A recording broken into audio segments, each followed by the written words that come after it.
Feature Friday. The freshest. Let's go. We are live?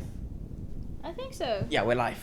Hello. Hello. Welcome to Feature Friday Plus. Get cozy.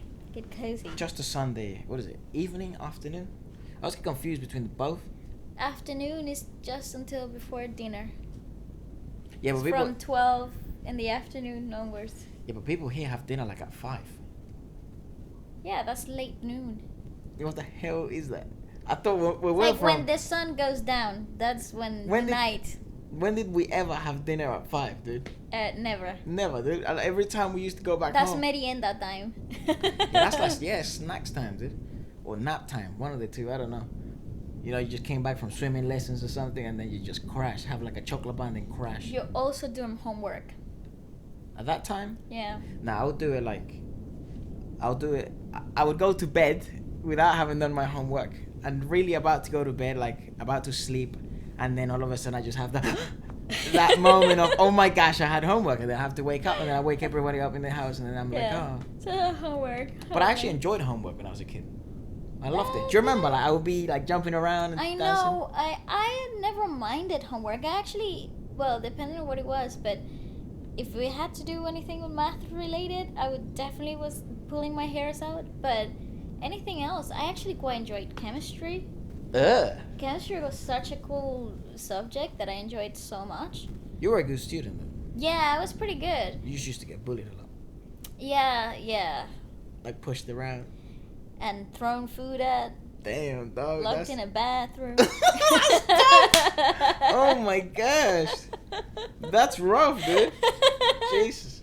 It's okay. It's fine. I got slapped in the face once as well. I do remember that. I remember when that happened. I sort of, I was at a very young age. I was a very good martial artist, and I was a very good martial artist. I was Yeah, no, regional you were. champion. I was about to be national champion. I was a machine at karate. Yeah, you were really good. I'm just saying. It's but I funny. was a kid. Also. I know. That's why I'm laughing. Kiai. Yay! Yeah, but I remember that. Do you know who I am? Do you even know who I am? I remember that this lady that hit you. Obviously, it was a lady, and at home we have this rule. What does this saying is so annoying, but it's been. You wouldn't hit a woman, not even with a petal of a rose. I think if you translate it. It sounds so lame. If you translate it, oh my god, what's the Literally. word? Literally, that's probably what it means. But it just basically means you never hit a woman, never, right? Which is completely right. But at that moment, I really got annoyed at that saying because it's Did like, ya? yeah, she hit you. So I was like, Mom, am I allowed to hit someone if they hit my sister, but they happen to be a female? They just happen to be female. Yeah, and she was like, no, you don't do that. And I was like, oh.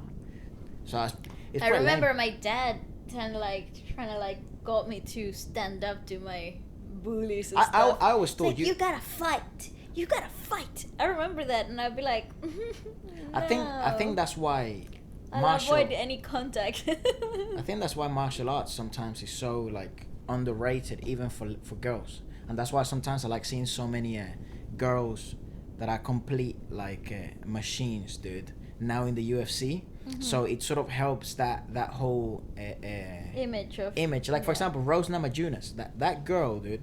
She is a model. Like she's so gorgeous. good looking. Yeah. She shaved her head, I think, to try and prove that point. That she's not just a pretty face. Yeah, that she can actually fight, and she can. I mean, she won the world championships, and she lost it in a really bizarre way. Like she got slammed on the floor, but you rarely get any knockouts like that. It just shows you that how strong these ladies are. Yeah, they're beasts. But she's a machine, dude. She's basically like the female version of like a Jackie Chan on movies. I know. She's insane. You've shown me a few videos of Her her. movement is crazy. Yeah. But I always thought like maybe if at that point someone, because she's very introverted, very she hates it seems like that, and she seems to be very like in tune with her emotions, and sometimes I think she has suffered from depression at one point. So if you would have had maybe someone like that. Yeah, somebody that kind of looked badass, and but that was able also to... super vulnerable. Yeah, and wasn't afraid to call out her fears and then also face them. I think it would have been a completely different story because. Yeah, but 2007 was totally different time. Oh yeah, definitely. I mean, that's when I first encountered ever any type of bullying or whatever. I never really wanted to call it bullying either. I just thought people were just mean in bigger schools. Because I came from like the tiniest primary school ever. So I moved from such a homely, close environment Everyone where was very, everybody knew knows each other, everybody. And they're all very nice. You kind of like family type of like environment, and then I went to this huge private school with like tons of people. Yeah. And I just don't. I never understood why they never liked me. I just thought it was my fault for them not liking me. I always thought that. Yeah, it's sometimes it's just sort of like, even for people that are going through high school now and stuff like that. Good news is it will pass. Oh yeah, And then- quicker than you think. Yeah, and then you'd look back at that and maybe you'd think, oh, I should have approached stuff differently. But I think the really interesting bit in high school is that it's such a, I've always said it to you, such a character defining moment that it annoys me so much that sometimes you get individuals that have such a hard time. But I also think to some extent it's beneficial that you had such a difficult not to play a victim card, but it was a tough time. I saw it from a bystander, and it was sort of, it gave you a bit of a sternness to you as well. Yeah, because I came from Candyland. I was coming from Candyland. Dude, TV, people knowing who you were, and I was just accepted. Private school. I was accepted all rounded, and Yeah. then suddenly coming to a place where I was just another person in a big sea of people was a very good experience for me, even though it was hard at the beginning. I think I got used to it as the years went by, and obviously you got the really bad episodes, but I also had really cool memories, and I had really really good tons of parties. I mean, I started partying when I was like 13. I mean, really, and I think at the beginning I used to do it to prove a point, like, oh, I'm also popular. You know? The weird thing is that you used to get invited to everything. Yes, but in a weird way, I think you know what? This is what I think. What I used to think people used to do to like invite me. Oh, invite the loser so we can make fun of her Monday. I used to think that was it, but I used to be like, fine, if you're gonna make fun of me, I'm gonna dress the best, and I'm gonna look the best, and I'm gonna dance the best. And it's also very peculiar because when you're going through those ages of like those teenage years, you always look at things so differently. Oh, totally. And it's like the end of the world is so near. And you overshoot a lot of stuff, and you think everyone's sort of against you, which maybe they just invited you because they liked you, and maybe they just didn't like you in school. You know what I mean? Yeah, who knows? I don't know what it was, but honestly, when you're 13 years Yeah, old, it's weird. It's weird. Everything is like so much bigger. It is strange. It is like so some people sort of like they like to retract from speaking about their high school life or going into too much detail because sometimes sometimes people don't have the best childhoods, sometimes they don't have the best high school experiences or schooling coming up. But I think like being able to speak about that type of stuff, it just sort of like, to me, it makes me able to know that now at least I think I learned the lessons I had to learn then. I agree. So and that makes me more comfortable with like, and more forgiving as well right now. But as weird as it sounds, it's like It also helps you see things in a very different perspective now, like, because we had really different high school experiences. Because I had mine in South America, and the cultural difference between being in Venezuela and like being in London is totally different, and the schooling process makes crafts a different human. It does, And, it does. And I know between like the two of us, because like the critical years for you were definitely the ones that you spent in London, not the first year that you spent back home. No, because I skipped a year, so I only Because you're did. so smart. Oh my god. I only did 1 year of high school in South America. Yeah. Yeah, and then the rest it was all pretty much here in London. So it was those character defining years we saw 14, 15, 16. Yeah. They were all here. So And they were very different to mine. yeah, and they were difficult but in a different way. It's just because I was homesick. I missed stuff. I missed everything. You Because did. it's what we mentioned in one of the podcasts, and someone sent us a message like, "Oh my gosh, I feel like there's so much more to your story that we don't know."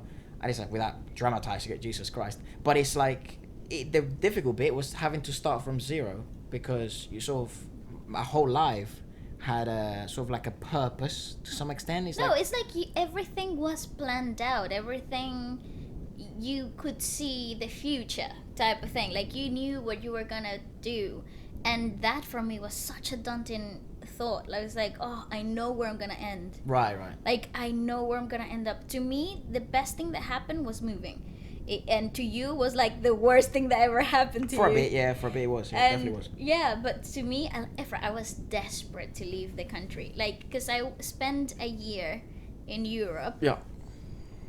Studying singing, and that literally opened my eyes to the world. It's like, whoa, there's a whole world out there that I had never thought Yeah, you're the first. actually existed. I think you were the first in the family to go to Europe. Nope, my sister did it first. Oh, that's right. Yeah, true. Oh, yeah, that's true. And that's why I went. Yeah. Because she was like, you gotta But come. you're the only one that's been to so much of Europe. Yeah, definitely. Right. Yeah, fair enough.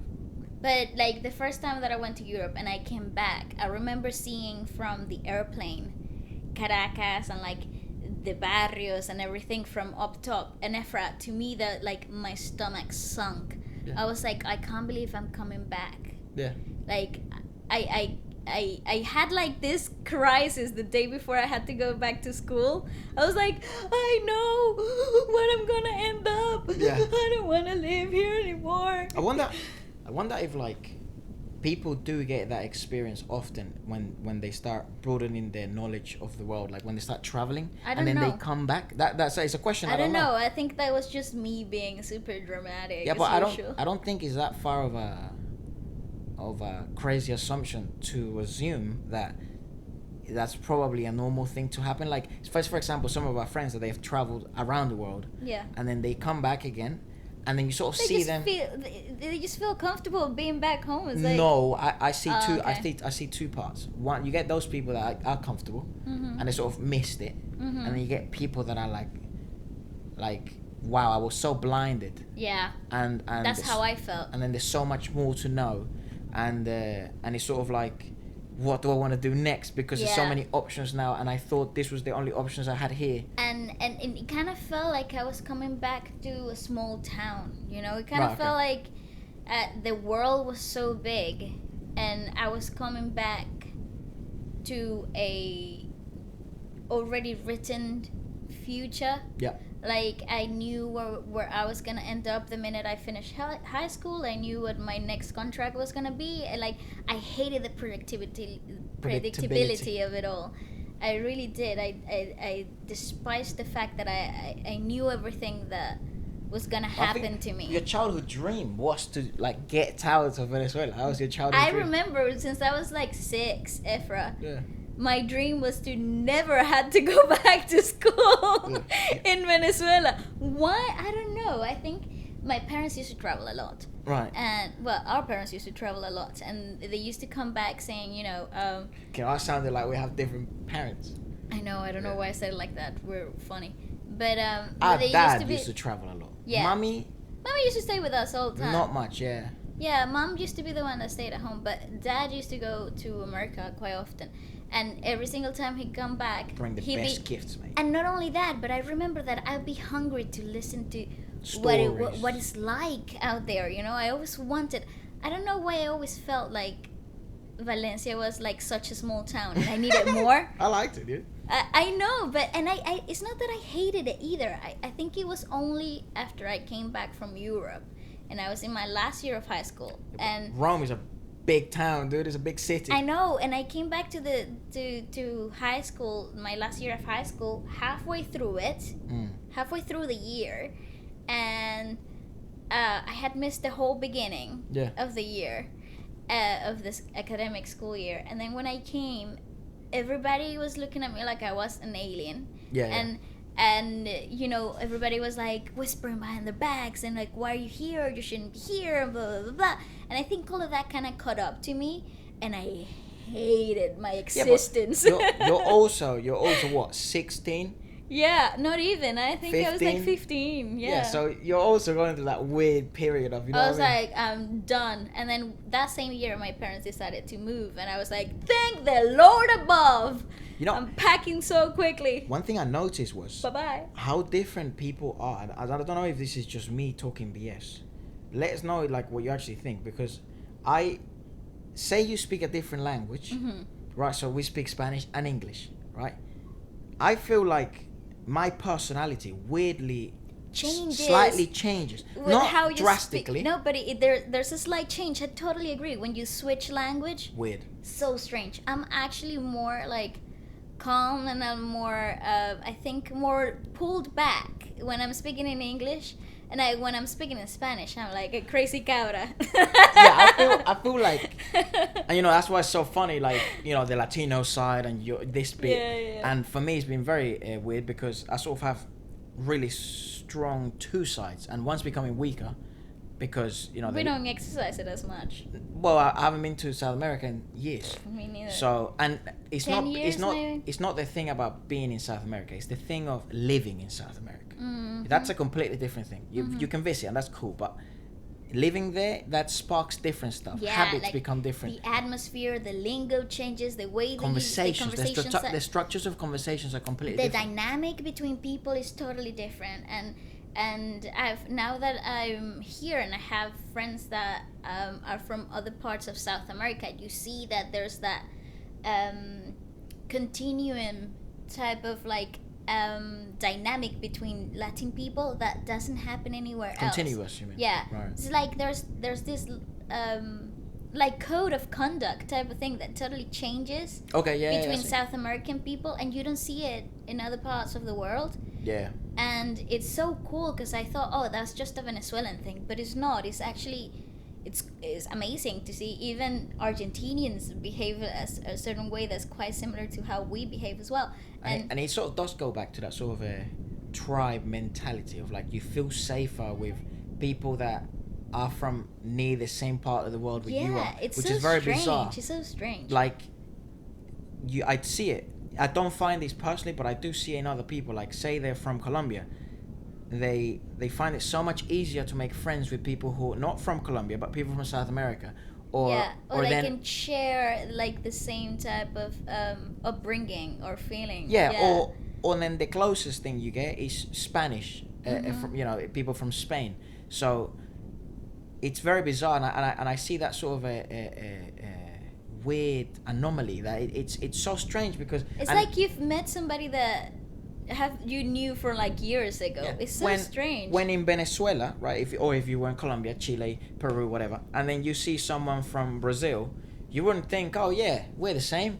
Or you like, don't at all. You actually think, oh, Brazilians. It's like, oh, I wonder, like, they're gonna be slightly different. Exactly. You don't think, oh, we're family. Come on, friend. But here, it's that sort of a weird relationship of nations. It's like that fraternity type of thing, yeah. And like, people want to be in those parts of groups, and I think it's lovely. But then at the same time, it's so unique to me. It's like, why do people do that?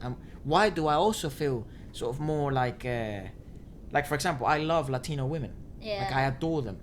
You know, it's a charm that you don't get. Black women have a specific charm as well. Yeah, and it's same as Latin American men. Like, they have a different way of approaching women. They have a different way of like behaving and everything. And yeah, it feels familiar. It feels comfortable. It feels strange. Maybe it's because of media, like, I don't know. I don't think the media plays that big of a role. In the terms of like media in South America, right? It's very similar. That's also true. So you sort of consume the same type of stuff. Exactly. Even if you were in Brazil, you would watch the same telenovelas that were playing in Mexico. Same music, same artists. Same sort of like sense of community. Yeah. So, and then here, that's completely, you know, if you're in London, that's completely different to South American stuff. So maybe that could be a huge part, because since you're a kid, you're consuming that type of content, that type of media. That's so true. Yeah. Honestly, I wonder, you know what? Knowing that we have like some people that are from Korea watching the channel, some, you know, we have a lot of people from Spain watching the channel, South Americans, we have Thailand, and that's crazy, by the way. Yeah, we're so connected to But so many places in the world. I It's wonder, crazy. like, how similar they are in terms of social cultural terms. Like, It's also saying true. Korea, like, you were watching a K-drama, right? Yeah. What was it called? The King. Yeah. Not my style, but it seemed to be your style. Oh, it's from the same writers as Gobbling, and is the same girl leading lady from Gobbling, and I thought, But that's a winner for me. How That's weird. definitely not Oh, recording. no, it just stopped. It's only been 20 minutes. Oh, yay!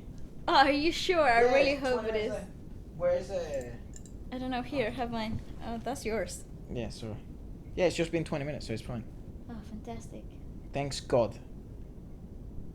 Okay, so, so it's like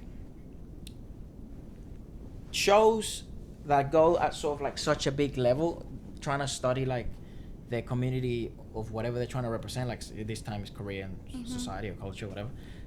They really take the time to study that type of stuff, and then Well, they don't take the time to study it. They're from the country, so they write yeah, but even noticing based things on and then, on their culture where they grew up. So yeah, but look at the protagonist, like for example, the king, right? He's not the Yeah. protagonist, but he's the main love interest, right? He's the guy that everyone yeah, he's the male leading part. role. So he would be the person that every woman would look up to him and would find him attractive. Yes. Yeah, so there's key qualities he has Yeah. that are perceived as hugely attractive in the Korean culture Not overall. only Korean culture, because K-dramas are hugely popular in other parts of Asia. But it would be based on whatever they see attractive as in previous shows or previous characters that have resonated so well with Korean women or whoever watches the show, right? So that's sort of studying that, they're taking the Yeah, time to try of and course, break yeah. those characters down. So there were certain qualities that you don't really see those In the Western male love interest or male high status positions in shows. So that was very interesting. Also, the way they interacted between each other, like the love interaction, and it was very different compared to love stories or love shows or novels here, or romantic movies. So that was very bizarre to me. So it's like, oh wow, so this Yeah. is completely different. Yeah, they focus a lot in the human connection, that subtle interaction. Seems more intimate. Yeah, that very intimate, soft, and yet nothing's rushed and nothing is too out there. I think it's more about the slowly falling for one another's tiny qualities and perks. Right. That there's quite a charm there. They really exploit the delicacy of I don't know, human interaction. I Right. want to call it. It's more about details, as it Yes, seems. it's about small gestures and not so, I don't know, in your face type of feelings.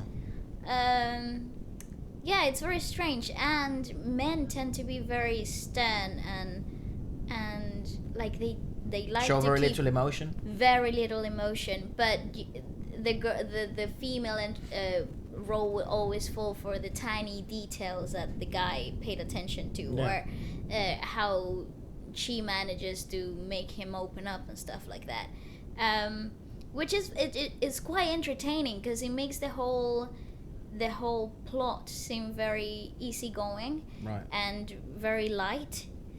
That's the reason why their plots also thicken quite quickly. Right, and I only saw, like, I don't know how many episodes you watched, like 1 or 2. I think I watched one when Right. we were watching it. But the common themes, like for example, they have that part of the show, and then they also have the silly, goofy, funny. Yeah. Like it's really well done comedy in that show. It was really funny. Like I don't know any other characters, but they were funny to me because Yeah. you were just watching, and I was just texting, but I couldn't stop watching.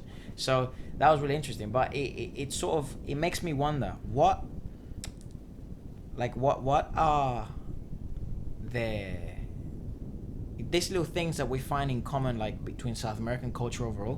What are those things in Korean culture in terms of like love interest, or in terms of like music? We're starting to get into that, and that's why I like music, because music, and I've said it in the main podcast, that it's so much more than just music. Yeah. Especially to me, and it lets me know what that individual was going through, and the world is made out of individuals. So if one individual is going through that, and you know, tons of other individuals are feeling related, some type of relatability. Thank you very much. You're liking the words that end on ability lately. And I can't say them. Yes.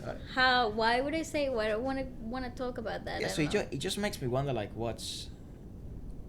It's the same thought you said. There's so much that I don't know. There's so much that I'm yet to see. And one of the great ways now, because of the internet, you can consume media from all over the world. But I just wonder, and I know that we have viewers from there, so I just want to know sort of what's the common ground between all these countries. And what's the biggest difference, like, from the Western world and then Korean culture. We obviously know in Korea specifically, it's very conservative compared to, you know, London or New York or Rome, Spain, you know, but Madrid. But I wonder what are like the huge main differences in, you know, schooling, the dreams that kids have in general. Yeah. Like, for example, here in London, the dream a kid has is to be a footballer. That seems to be a common theme. Yeah, that's very true. And it's ingrained in the culture. You are a culture of football. You represent where you're from. You represent your team. It's like the biggest pride as well. Exactly. They carry it with a chip on their shoulder, and they will discuss and argue, and they will back things up with facts. And knowledge about it. And a bit of emotion. Yeah, and it's fantastic. And they have a team that they back like there's no tomorrow, and it goes through the family blood. Yeah. The bloodlines. Yeah. And it's and crazy. It's literally looked as trade, like what's it called? Well, if you support treason. one team, If you support another team that your family doesn't support. It's not that serious. It's like Venezuelan and baseball. Yeah, exactly. Like, for example, our equivalent of football, even though La Vinotinto is huge, and football is big in Venezuela. Yeah. The main sport of Venezuela is baseball, and they produce so many stars out of it. So it's like, okay. And it's like the biggest pride ever. To say that a family member played in a huge team. Oh, it's huge. It's great. It's the biggest thing ever. And so I just have so many questions, and that's why I want to bring people from. It doesn't matter if you're like, you know, just if you're from that part of the world. I would just love to talk. Well, talking about that, and you know how in the last upload we were talking about certain TV broadcasters banning some of K-pop music videos and stuff. A few Korean fans have written to me on my DMs explaining the situation and how it affects the culture overall. And I can read it to you. Because, you know, I read most comments, and one of the things I saw was that nowadays it doesn't really matter that the videos are banned, because it's sort of like, it's banned in the BBC, so the BBC wouldn't show it. So they sort of ban it in the national television network. Yeah. But in the world of music streaming online, and then it's still going on. That's what she's saying here. So, hi, I'm a subscriber from Korea, and I saw your video reacting to banned K-pop music videos. I just wanted to, sorry. It's alright. To clarify, you look fine with glasses. I don't know why you apologize. That these are not banned in law. So we can still see the videos in YouTube and television and everywhere. It's true that they're banned in specific broadcasting stations like KBS. Which is sort of like one of the CBS biggest. Yeah, it's America. it's one of the biggest broadcasting TV companies. Just wanted to let you know about this thing. Sorry if I disturb you, and sorry for my bad English. Your English is perfect. I don't know what you're talking about. How lovely is that? Sorry if I disturb you. I love that. You really don't, by the way. If you want to send me a text at 4 o'clock in the morning, I probably will read it. Yeah. I really love your videos, by the way. Anyways, I'm always cheering for your channel. Ah, that's adorable. Thank you.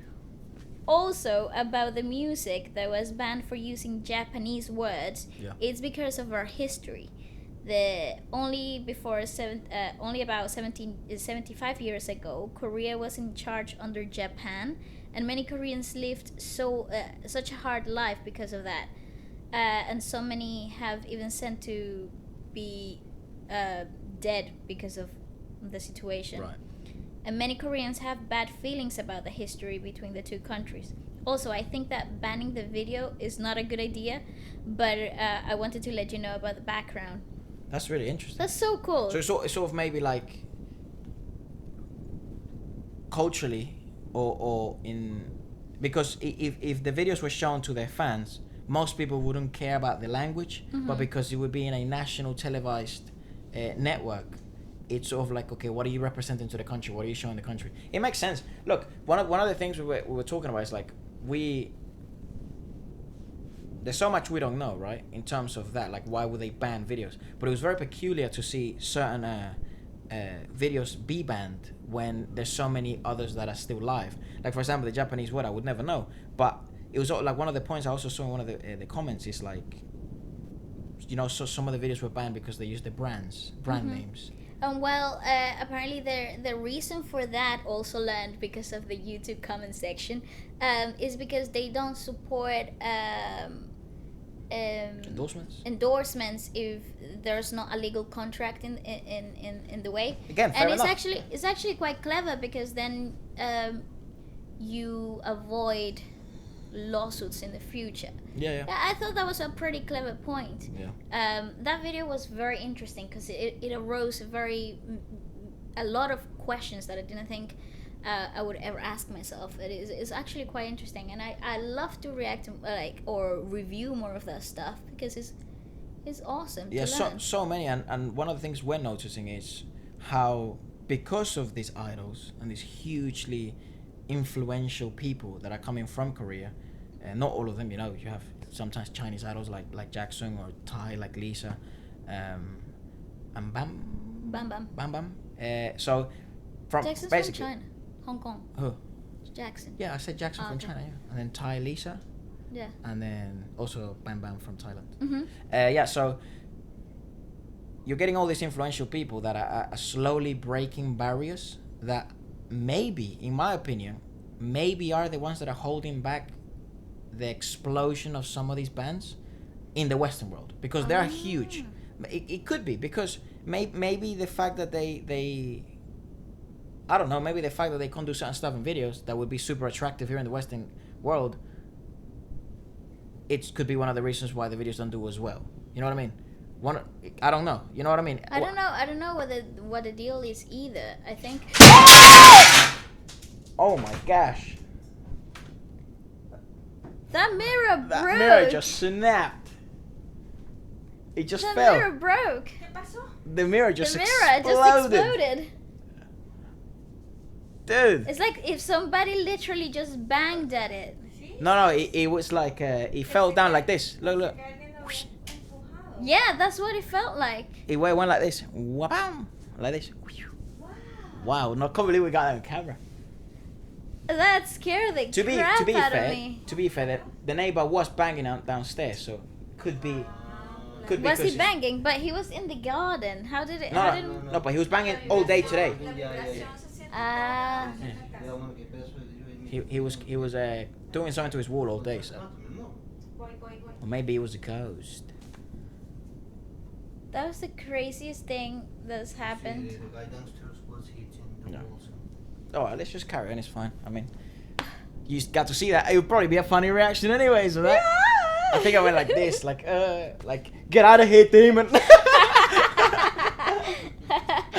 But yeah, that was the craziest thing. Anyways. now that we've got a bit of a scare, we wanted to do a huge Q&A, not huge, a huge thank you Q&A.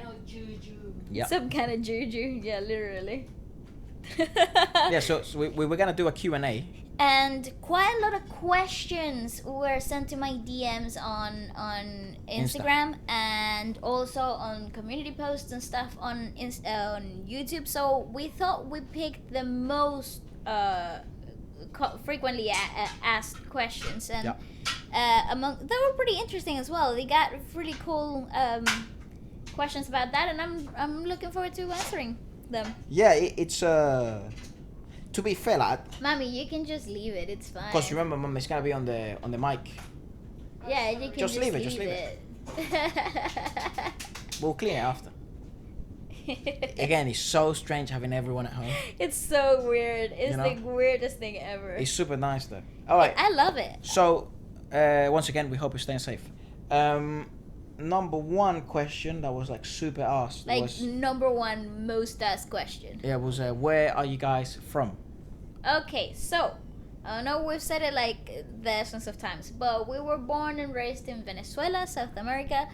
We moved to London about many years ago, many moons ago. Yeah. And we kind of, spent a lot of time here. And Efra learned English here in London.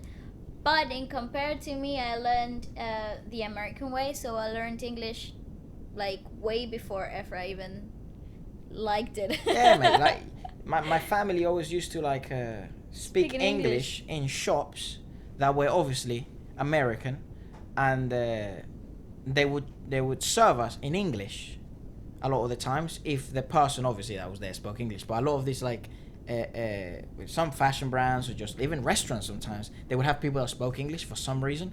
And they were really big. my parents, in order to encourage us, because they always wanted to obviously build something else outside, and they always encouraged us to speak English. Ballet always caught on. I hated it. I didn't like English. I didn't want to have anything of it. I just liked English music, like Eminem and stuff like that. But I learned pretty early on. I think I learned to speak English quite quickly. And my parents I used to exercise it with my parents all the time. All the time. All and the I time. used to find that so I annoying. used to love it. I used to love speaking English. But then I came to England when I came to London. The huge differences in the accents per se, and I never really was a fan of trying to catch it, the English accent. I never really wanted to do it until I started studying and stuff, and people were like, "You have to learn how to do it," and I was like, yeah, but that's because sure. That's because you started doing musical theatre, mate. Yeah, acting and stuff. You gotta have that on your. And it's all. I also think it's a good skill to have. Absolutely, and I can turn it on when I want to, but... So you get a role, like, I don't know, from super, Sherlock Holmes or something? Yeah, it's super handy to have. But since I haven't Lord, acted... give me a cup of tea, please. They always do that. They always Thanks. elongate it so much. Really? So, yeah. Anyways, the fact that I stopped acting for a little while, I didn't find it really necessary for me to keep on nourishing the English accent, so I just decided to stick to my natural weird hybrid accent that I have right now, and that's why Efra sounds different than I do, because he actually learned here in London. Yeah, I didn't know a word. I remember I saw sometimes at home we'd watch TV shows that were in English, but with subtitles in Spanish, so... No, but you sort of hear it, right? And then you'd hear you guys talking, but I would just switch off. I'm like, mate, what's the point? We're in Venezuela. You could understand it. You could easily understand it, but you could No, I couldn't. I couldn't. No, I couldn't. You just sort of, you get used to certain things, and you attribute them or you associate them with stuff. But it doesn't mean I actually know what you mean. You know what I mean? I just know food, sort of, it meant something to do with putting stuff in your mouth. Fair enough, right? fair enough. Now, the problem was, when I came here and in school, I sort of went right in to listening to people, of the lion. Yeah. that spoke with the London accent and stuff like that, and that was very difficult. And I only knew 2 words, maybe, please can you open the window? For some reason I knew that, and I used to say a lot, I like apples. Wonderful. Yeah, not very useful, is it? No. Of all the years you guys spoke at home, that's all the bloody 2 sentences I caught on to. I didn't even know, dude. The biggest shock was toilet. Toilet. Yeah, who the hell? What the hell is a toilet? Yeah, and I used to hear people would put their hands up, because in my school... Hi, miss, can I go to the toilet? Not miss, madam. Madam. I also thought, I was like... What is madam? What are you saying, mate? Yeah. What? Madam. And especially when people were doing registers. Hey, when you say, I don't know, in America they say present or whatever, or here. But here they call it the register, and then when you're doing the register, you sort of have to say, "Here, madam." In the school I was, madam. Right? I didn't know what madam meant, or I didn't know what they were saying. I just thought they were saying something. So the first time I ever had to do it, first day in school, and they go, and I'm hearing all these people, and I'm like, okay, really pay attention, because you want to pretend, okay? You want to fit in, you want to pretend, and there were so many good-looking English girls, so I was like, I want them to talk to me. And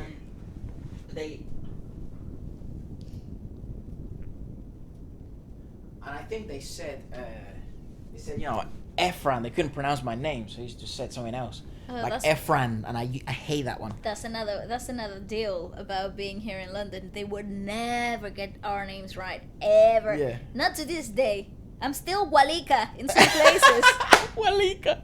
It's like, how did you get Waleska from? That's hilarious, dude. Yeah, but so everyone was saying it, and I could just hear it. Taram, taram, taram, taram, taram. So I just sort of, you do what you do when you're a kid and you want to fit in. So I'm like, here, hold on. Here, mother. And I remember the guy next to me said, "What did you say?" Thanks for putting me on the spot, dude. And I was like, yeah, what everybody else is saying. I said yes. But I didn't know much. But then after that, you sort of I started learning. And the biggest lesson I learned was, if you want to learn any language, you gotta be very humble. Like, not that. Biggest lesson I learned was, you gotta go into the mouth of the lion and give yourself no other choice. That's also a very good point. When you give yourself a choice, you always choose the easier one. So if that's so that's why maybe living in another country with no friends, when you have no one and everyone has to speak English or say French or whatever, that's the way to go.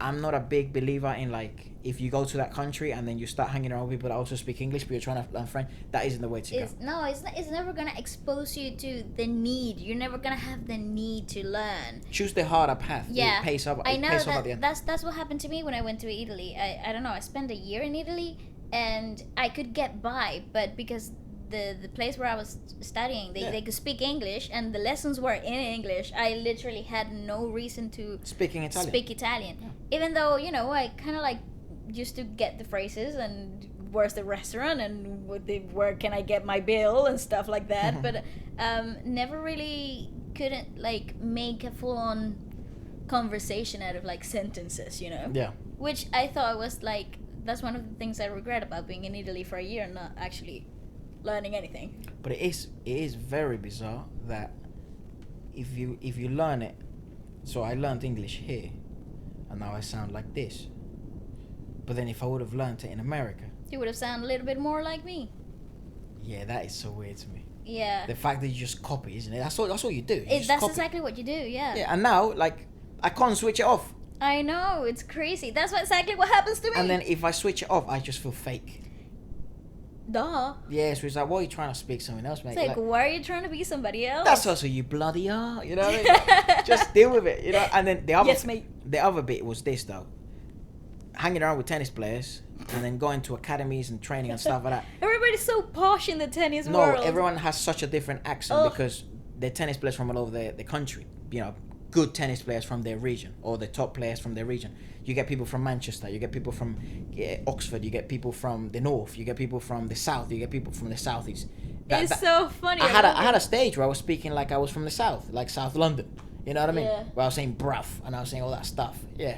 And blood and all that, and then I realized like how silly I sounded because it wasn't me. You know what I mean? If you say that, whatever, be you. But it's part of. I will make fun of you, but it's part of the that exploration process. You got to like explore and yes, in it until you grow out of it. Yeah. Now, next question, hit me up.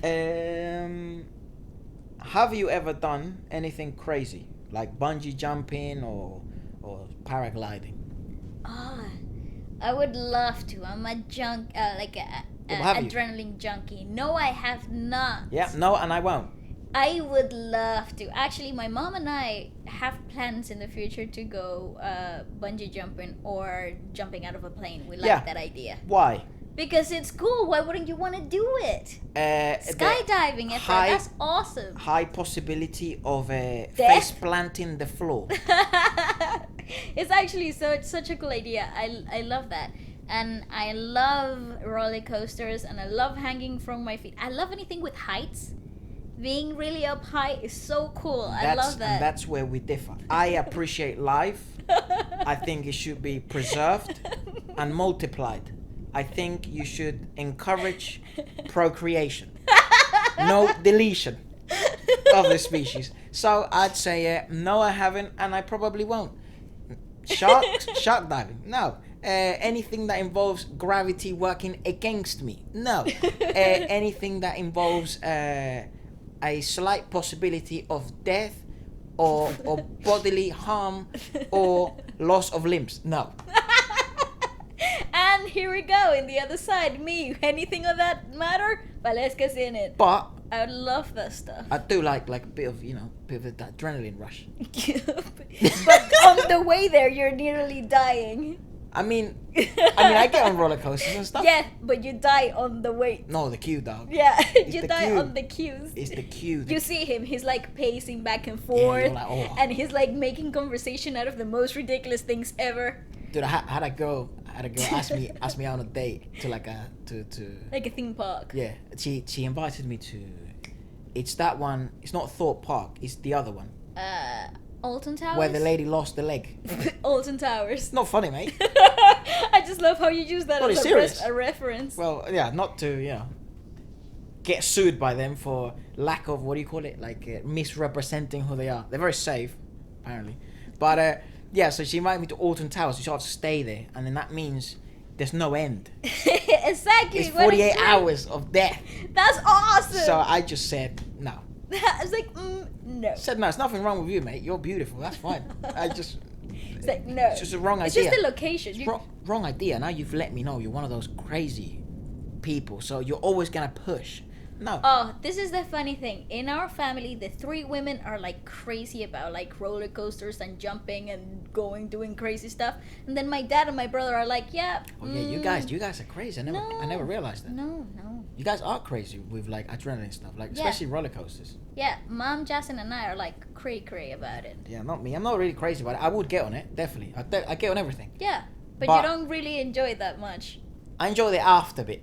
Oh, I just love the waiting, and I love getting on the ride, and like the little butterflies in your stomach, and Yeah. then you know that you're about to drop somewhere, and it's the funnest thing ever. Yeah. It's the greatest thing ever. I love it. Yeah, not me. I just like the after bit. Like it's over. Oh, nice. And I think I got a pretty good stomach as well. I've got a pretty good stomach. Never 'cause I thrown can- up actually. No, me neither. And I thought I would. I thought you would too. Yeah, I thought I would. Yeah. I remember once you looked like you were about to pass out. Dude, I have videos of that. If you ever been in London, there's this place called Thorpe Park, and that's It's not really London though, is it? Yeah, but I think if you live in London, you probably know what it is. It's outside of London. Oh, definitely outside London. But I'm just Yeah. saying, if you're in London, you definitely know what. Yeah, but for example, Legoland is in London. Oh right. So Oh, that's- true. yeah, that's- that that's one's wow. trash. Yeah, but that's for kids. That's for kiddos. I've never been, so I'm just speaking trash. Yeah, but no, yeah. but it's for kiddos. It's like So babies. this place has like this really famous ride called Saw, Oh, it's the best and one. Saw has like basically like a 90-degree up and then 90-degree drop. Maybe not 90, maybe it's like bit. It's obviously not like this. Actually, it is pretty It's much good. like It's pretty similar to that. I think. Search up Saw Thorpe Park. It's insane.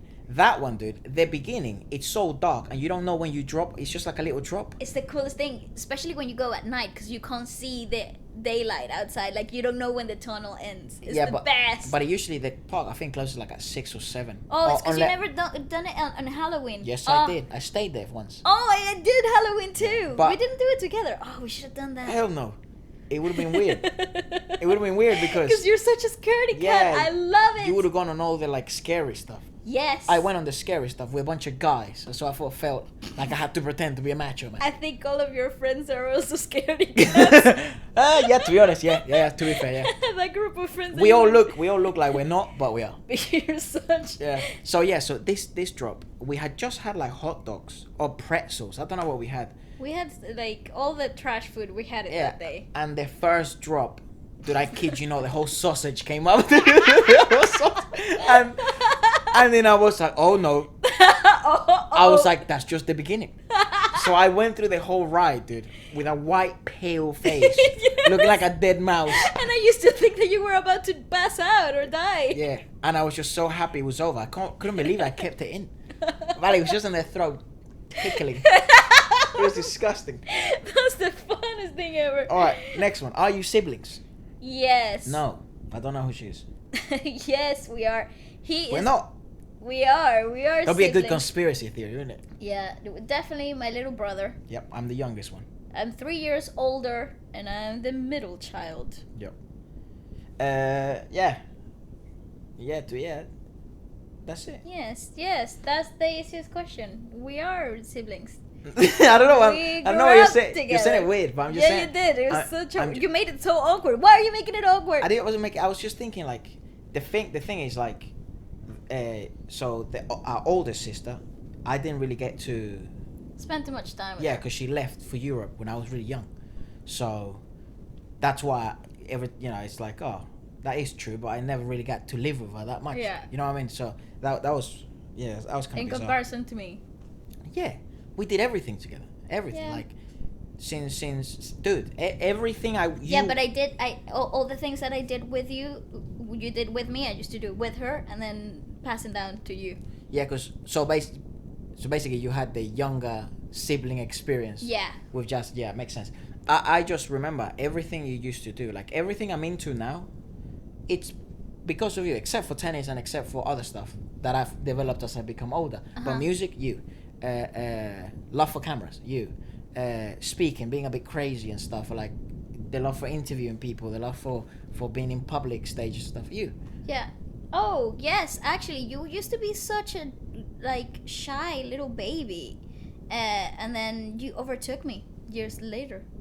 When you were like 3, you didn't like to be exposed to anybody or anything. Yeah, but I was bloody free, mate. Yeah, but like look at Benjamin when he was 3. He was like all crazy. True. But you were a little bit shy when you first started at life. They should probably add a photo of, because people asked. I have. That was one of the questions. It said, "Can we see baby Efra?" Yes, we can. Why? Oh my God, yes, we can. It's not to like put shame to him. He was actually a very adorable kid. I don't know what happened then. I don't know what happened after. I mean, I went for a stage where I looked horrendous. He had a mullet, guys. A mullet. Yeah, but I was also like 7. No, you were like 11 when you had a mullet. Really? Yes. Is that pronounced mullet? Or mullet? Mullet. I A don't know. mullet. Yeah, it wasn't on purpose. It's just my hair would just come down. I don't know. Didn't care. And I thought I was such a pimp. I have the funnest pictures of Efra when he was a baby. I used to have a buzz cut. Oh, yay! And I used to hate the barbers. Those barbers were so weird. And they were so... I remember I used to tell my dad, it's like, every time he used to say to me, okay, let's go get a haircut. I'm like, Dad, I don't like the haircut people. And it's like, why? Have they done anything? Because my dad sometimes would leave me there. And there I don't have a buzz cut though. That's my brother. I'm gonna put that in so you can see it. Yeah, but... Yeah, and the thing is, they would slap my head. Look at your face here. You're so smug. Yeah, they would just slap my head with some like alcohol thing. I used to hate it, and it smelled like cherries or something. It still haunts me at night. And they used to use this tiny little knife to make the shape of the Razors. Yeah. razors. Something I forgot what a haircut feels like. Now we've been stuck at home for like 7,000 months. Hence the hat. No, that's not hence the hat. I just like this hat. But it's sort of like I hated it, and then my dad would get me there every 2 weeks. So then I looked like, basically I was bald, or I was about to go to the army at 4 years old. Yes, he used to get the military cut every time he went to the barbers, and he was the most adorable kid ever. Like, he used to look really cute, like you were mean, but you weren't mean. You were just travieso. Yeah, how do you say that? Mischievous. Yeah, he liked to get into petty little and then blame it on her. Yeah, he would like to get in petty little troubles and then put my name in the middle. Yeah, but you were a bit of like you weren't an angel, right? Yeah. You were very clever. You were more like because I was older, that's why. Witchy. You could conjure stuff, and you would you would think and plan stuff out. I would just act out more on irrationality. Yes, like throwing chewing gum at your hair, bro. Yes, like 3 times, and my mom had to cut my hair like 3 times because of you. Yeah, that's what you get. I always thought everything you always had. My mom and dad would always do a great job in buying similar stuff. No, the same thing. In terms of food, like sweets or stuff like that. Because I would always think she would have some weird juju going on where her stuff was always bigger. No, it would last longer because, for example, I used to love Bum Bum Boom lollipops, right? And they were the coolest lollipops because they had chewing gum in the middle, right? So I used to take my sweet loving time sucking on the lollipop. But Efra used to like eat the candy, like bite the candy to I used get to love to that. to the chewing gum part. So he would eat like he would finish it so quick, and then I would be really stuck in the middle of my lollipop, and he'd be like, "Why? Why you still have it? Why is it so long? Why? How did you get another one?" And I'd be like, "Chill, dude. Yeah. And Stop then biting on your by the lollipop." time she got to her chewing gum, my chewing gum have lost all the flavor. And you got so annoyed at me and hit me. No, I wouldn't hit Yeah, you'd be like, with your curly stuff. no, I wouldn't hit you. You would try to hit me. No. And I would defend you. No, because you would get in the way. So I'll say that I'll do this, and then you'd be like, ah. And then I get hit in my little tiny fragile wrists. Yeah, that is great evidence of like she was the one looking for trouble, and then she was the one getting hurt. Because the thing is, at that point I was competing so much. Maybe at this time I was like 6 to 11. Yeah, 6 or 7. And I was competing so much and winning so much that it was instinctive. Like if I saw anyone do anything, I would just move out of the way or hit you. Like I would actually try and hit you hard. You know. I know. I had bruises to prove it. Because he's like, you're trying to hurt me, I'm trying to hurt you. But it was instinctive. And then my dad was like, oh my gosh, what are we turning in? What are we turning this kid into? Yeah. Oh, right. And I remember that you used to watch the Jackie Chan movies so many Jet times. Li, Bruce Lee, Jackie Chan. The guy that does Ip Man. Anything with martial arts. If I would watch it, so I would be so annoyed. And I'd be like, why? Is there anything else to watch? No. No. Just that. Okay, so that is a pretty sibling answer, to be fair. That is such and if you ever had a battle for the controller, the remote control and the TV, I would always lose. I would always lose, and then I would pretend that he hit me so I could tell my parents. That was so evil. That's what I mean. And I'd be like, he would win over, right? He would win the control, and I'd be like, okay, fine. If you don't give the control, I'm gonna pretend that you hit me. Dude, and he'd be like, you wouldn't do that, and I'd be like, Mom. Dude, one time I told you. You're not ballsy enough to do that. And then you were like, yeah, look at me. And you grabbed your own hand. You looked at it for like a few seconds and you slapped yourself so hard. And I was like, this girl is a psychopath. She's crazy. Because I was proving a point. Yeah, you were proving a point. And also, you were just frustrated of losing. Because you were so annoying. Dude, it wasn't just you though. I was very possessive over the controller because I used to love watching my movies. And playing video games. You would play video games all day, and we had one TV to share. So it wasn't just you. Babies, grannies, moms, dads, women. I would fight them. That's so true. And I would win. Even the nanny. You would fight the nanny. Yeah, I would fight them like with a controller, and I would win. Like, give me the controller. You were a little bit weird about placing the things in your room as well.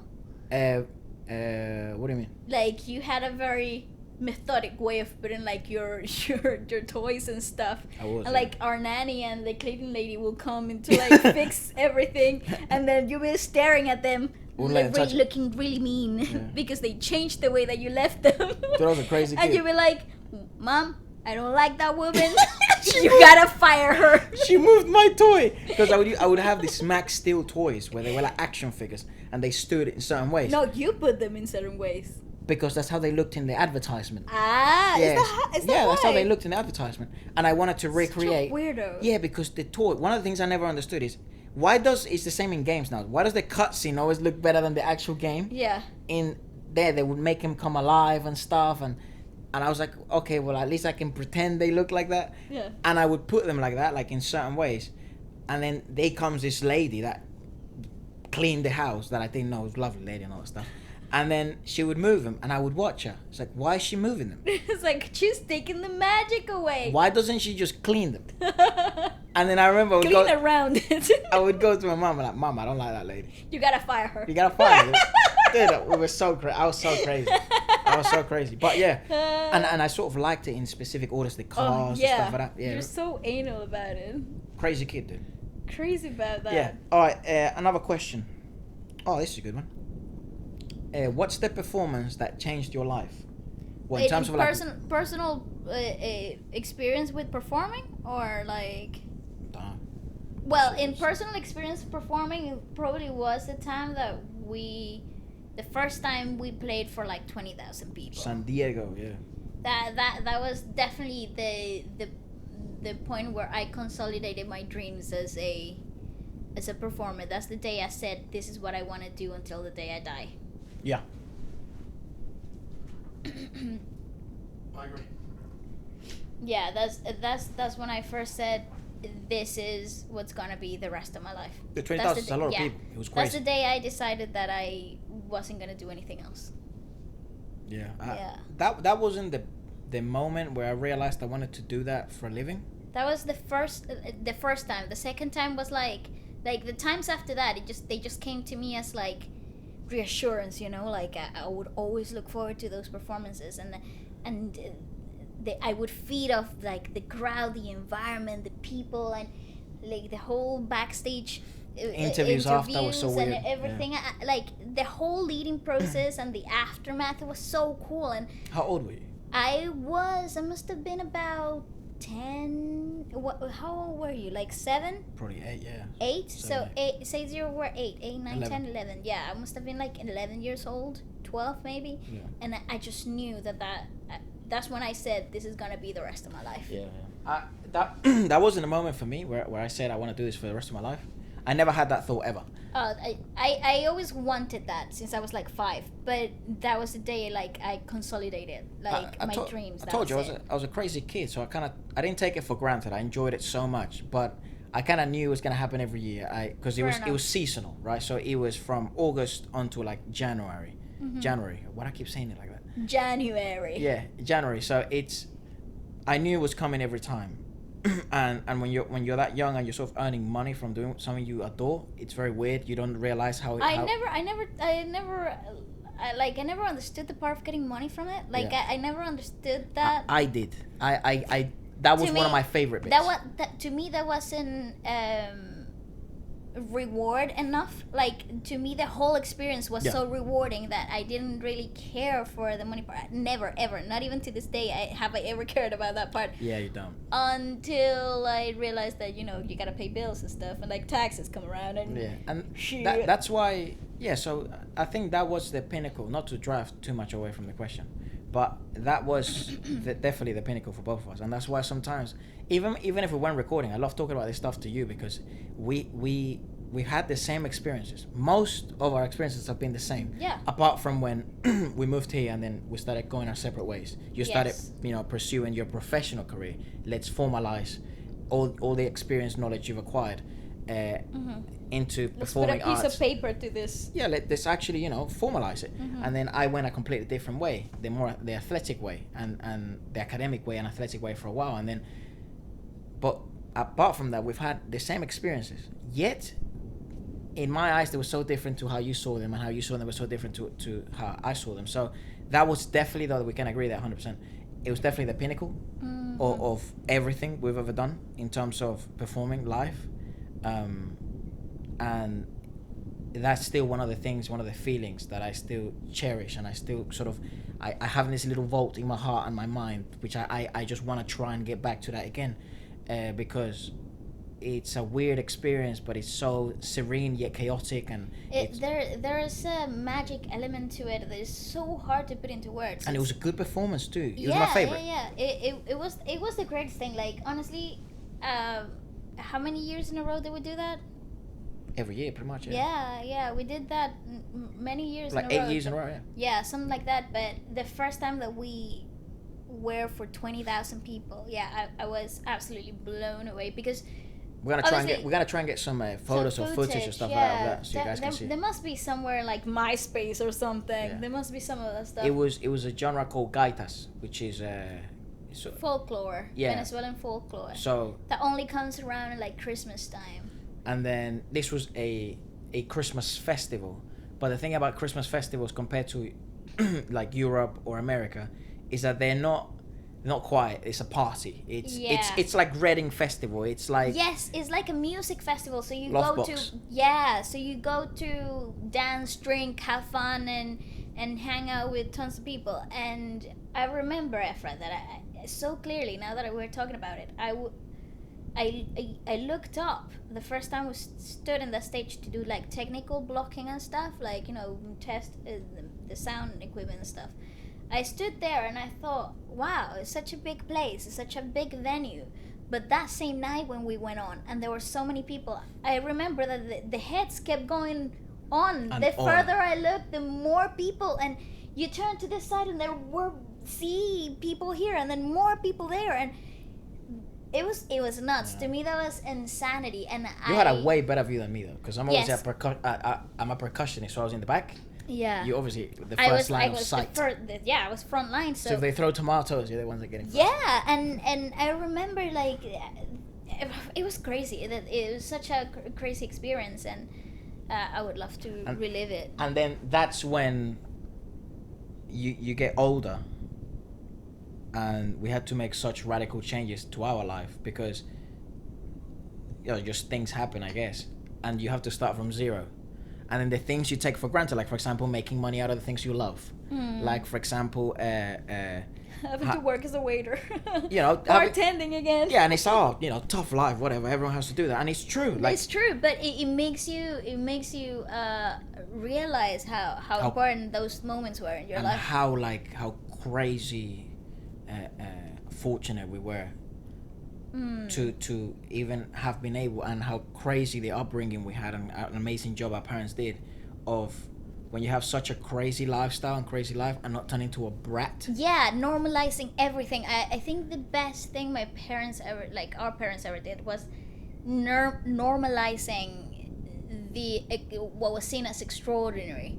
And I think that's the reason why I also not loved, but appreciate now today my high school experience. Like, I think the best thing that they ever did was take me out from the small circle and bubble that I had created for myself, and put me in, like, give me a taste of what the real world was, because you easily lose sight of what it's like to be a normal teenager or a normal kid. And it was really, because we used to go to the mall and then we'll be approached by people, and I remember my parents would they would be so good at normalizing everything.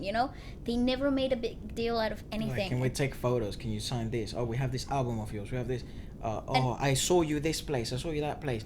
And my parents would always make sure that they it pretend was they were friends. It was so funny. Yeah, they did such a good job at not making it go to our heads. Yes, they kept a very good grip on in a very freeing way. By the way, it never felt like we were being controlled or anything. Oh, and I think that's what I enjoyed the most, because I felt so free. Like, everything's it's under my control. I make the decisions. When it obviously wasn't that way, but. That was something that I will always be grateful for, because it never let me enjoy it and experience everything to the max. But now that I'm older, it also makes me realize, that you have to work hard for what you want, and that the real world, we also got to see it when we were growing up. It was never like sheltered, Right. Yeah, the cool thing was that as hard as it was for us, is that we had everything we liked, we had everything we were building a career, we were building stuff from very young age, which now looking back at how some of the people that carried on and they've turned out, maybe it wasn't the best for here, and maybe it wasn't the best even financially in the long run. I think we got out of it in a good point of our lives. Maybe we did, maybe we didn't. I don't want to knock anyone off. Whatever journey you're going through is your journey, and the journey we've been it's been unique to us. But it's been really cool to now look back and, okay, you had things you want now, and they were all taken away, and now you have to work for them again. But now you're trying to do them on your own, and now you're trying to actually fulfill your dreams and fulfill your. Now you have your own expectations. Now you're trying to, become a man. You're trying to become a woman and someone you're really happy with, and build something you're proud of. Yeah, and now we have very precise goals and things that we're working towards. And when we were kids, obviously we didn't. Like, there was a point where I wanted to be a scientist. Yeah. So I think astronaut. Yeah. It's like, I want to be close to the stars and like land on the moon. Yeah. The hell? Don't know why. But it's been a crazy ride, but it's been so fun. Yeah, Efra, I really need to pee. Yeah, I'm so sorry. Should I carry on? No, wait for me. Yeah, but that means I have to edit, mate. Well, I probably need to be. I'm carrying on. Yeah. So the next question I can actually answer on my own, and I mean, as you can probably see, I don't like the fact that like edits or any of that stuff. I like more just one goes because it feels more genuine, more authentic. It probably means maybe in the future we would have said things a different way and stuff like that. But yeah, I just like to think it's better to sort of you guys get an intake or like of like a genuine conversation of how we actually think.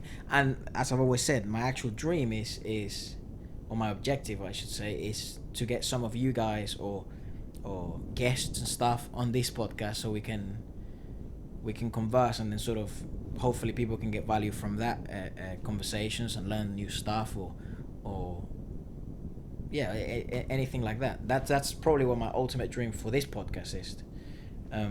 But yeah, the question is top 3 bands that I can actually answer this on my own. I'd say it's difficult though because I feel like from all the like K-pop bands we've watched, and I say K-pop and then I say Western. So from all the K-pop bands that we've seen, it's like we've seen so many and so many offer so many different stuff, so many different things. We're going on top 3 favorite bands. Ah, okay, K-pop bands. Yeah, but okay. I mean I'm gonna answer K-pop and then Western. All right. So I really don't know if I have like a top 3 or in any particular order or anything like that because they all offer different things to me. Mm-hmm. And I don't think I would ever be. Actually, top 3 is very hard because I like more than 3. Yeah, exactly. I don't think I'll ever just listen to 1 or 3 because I have different moods, I have different feels, I have different vibes, and many of them offer different things that fulfill different parts of me. As weird as that sounds. Cliche sort of it, but I'd say Why is that cliche? It makes sense. I'd say EXO is one of my favorite bands in terms of like boy bands. BTS, I think their capability of making hits, it's something to not only like admire but to study, and because what they've been able to do, it's absolutely outrageous. Not in terms of numbers, in terms of numbers talking about the things that they talk about, in terms of numbers, in terms of the message they've portray shared and portrayed. And then I don't know, number 3, I know it's hard because I love Mamamoo, like but I also enjoy a lot of their solo stuff. I like GOT7. I mean, GOT7 is one of my favorite bands out of all of them. But like bands with instruments, I've been falling in love slowly with Day 6 because we haven't really heard much. Like ACMO, I think is my favorite duet in the world, hands down. Mm-hmm. There's no competition in my head. They have no competition. Who else? Like Twice. I think they. I enjoy listening to Twice songs, you know, and I'm not really their demographic, you know what I mean. But I like Twice. Blackpink. I mean, Blackpink is one of the ones that gets me frustrated because I think individually they're so good, and they're not only money making machines for a label and a hit maker, but they're so underused, so it gets me kind of frustrated, you know. But Blackpink is definitely there, and the reason why maybe they're not my 1 or 2 or anything like that is because I want to see so much more. I don't even know if they've hit their creative peak, and it's so like frustrated to it's so frustrating to watch that they're so like pushed to the side to some extent in terms of letting them have a creative outlet and stuff like that. So. But yeah, Blackpink, who else? That's definitely more than 3. Yeah, I know. I don't know. I think I like everything we've watched. There's been a few that I don't like songs-wise, definitely. Some songs I just thought, not me. But yeah. I think I pretty much enjoyed everything we've watched. For me... There were some bad ones, though. Yeah, with like in every genre of music, you're always gonna find stuff that just doesn't appeal to you whatsoever. But it was that I think it just didn't appeal to me. Yeah, I'm not a fan of that type of because that's what I think, and I don't believe that there's bad music because there's always a market for everything that comes out. Yep. I think there are certain things that just don't appeal to you personally as a listener, but that doesn't mean that, given That is trash. Exactly, given the right environment, under the right circumstances, with the right people, you listen to some music, you listen to some songs that become your favorite songs, and if you listen to them in another environment or in a different place in your life, you would think, oh, this is not me. Yeah. But I think there's always different settings for a certain song to hit right. Big Bang, I like Big Bang a lot in terms of what they, not only their music, Well, what they represent in Dude. the industry. Yeah. I like Girls' Generation a lot. Absolutely, I agree. I like Super Junior. I think Super Junior is one of those bands, man, that they're such purists that I think they're one of those few that I could just listen to for the rest of my life. Yes, I agree. And I would want to introduce their music to my children and stuff like that. You know what I mean? Because there's ways to make it to the industry. Hardships are parts of it, but you don't have to lose yourself along the way. And yet they have such a strong... They've had such a strong character building career. Johnny, yeah. Yeah, that it's admirable. It's really admirable. So There's so many, dude. I don't know. Yeah, my ones, again, not in a particular order. NCT, I like NCT. Yeah, they're super cool. And I'm getting to understand them more. I'm reading the comments and stuff. Yeah, I've had a few comments about it as well, and DMs that do explain it in a better way, in a better light, so I'm understanding it better too. Yeah, to me, not in a particular order, but I first fell in love ever with any K-pop like ages ago was EXO, so definitely has to be in my Mr. Kai. in my top. Yeah. I can no longer distinguish my feelings from my professionalism opinion, my professional opinion for them. I actually believe they're really cool, and I love how they work live, and I think I that's agree. something so like is like dying in the industry, and they still have it, and I adore them for that. I think best acoustic band in the planet right now, EXO. Yeah, I stand by In that terms too. of guitar and just vocals, yes. Yeah, I stand by that too. They're really strong vocalists. All of them, even the ones that you don't think should need to. Personality wise, K-pop, I like GOT7. I think GOT7 have the best, the most relatable personalities out Bunch, there. yeah. Yeah, they're so cool. I think they have such a cool brother-like relationship between all of them, and even though all K-pop groups kind of have that dynamic, but I don't know, with them it looks so genuine. It looks so real. For like, real, yeah. Yeah, it looks like they like high school mates that grew up together, and I love that. I love that about them, and I think they put amazing shows.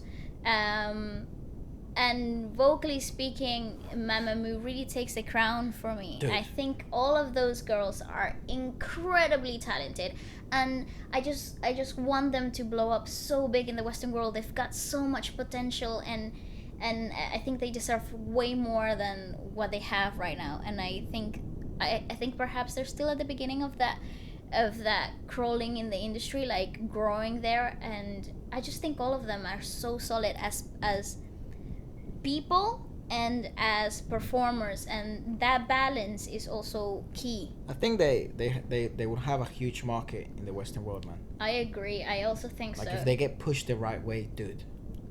I couldn't. And girl groups do well here.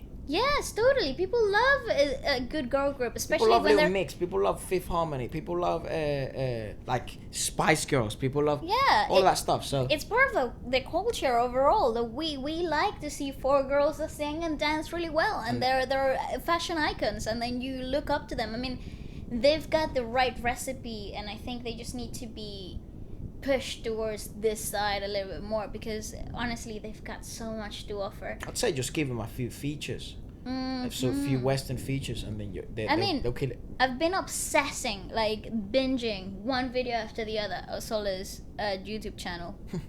I adore it. I love to see her daily routine and how she is. And yeah, you have. You actually told me last night. So you feel it's like a great YouTube channel. Yeah. It's great because you see no filters. It's just her. It's her in her daily, like, I mean, she got a video for Mother's Day where she got to hold a newborn baby, a friend's newborn baby, and she was like, I don't even know what to do. It's so weird, and it is the most relatable thing ever, and I love that she's not trying.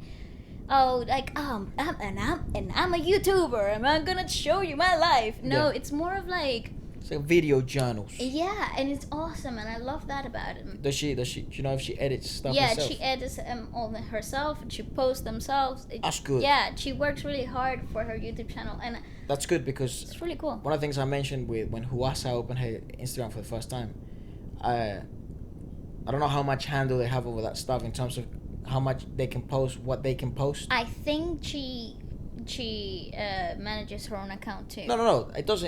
It doesn't surprise me if they manage their own account. It's what's in their contract. What can they share? What can they talk about? Yeah. What opinions can you not share?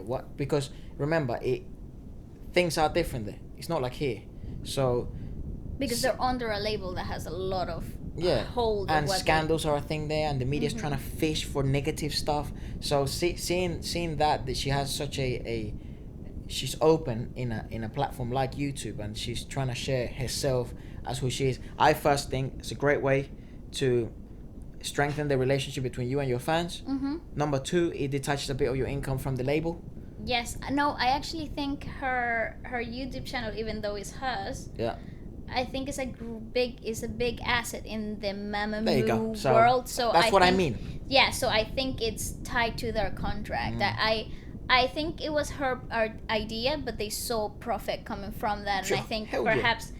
I think it's linked, but I don't know how much of that is true. This is just my personal opinion. Let us know if you know the ins and out of it, because especially if you're one of it like hardcore fans that have watched most of the videos. We literally just started watching it. I haven't watched any. Oh yeah, Efra, you have to watch it. You would adore it. Yeah, so good. She's easy to look at, and maybe she spoke about some of that stuff in some of the previous videos. So let us know. I don't know. It's super what's cool. the ins and out of it. It's super dope. Anyways, totally derailing. Yeah, you said EXO got 7 and Mamamoo basically. Mamamoo. Yeah. Let's do this.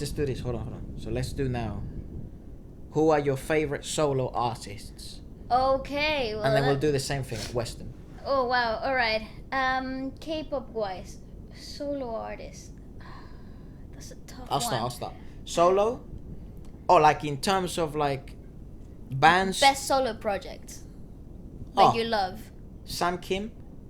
Yes. Yes. Oh my god. That are not in a band. Yes. Sam Kim. I love IU. Crush. Loco. Yes. Definitely. But I also love Jackson.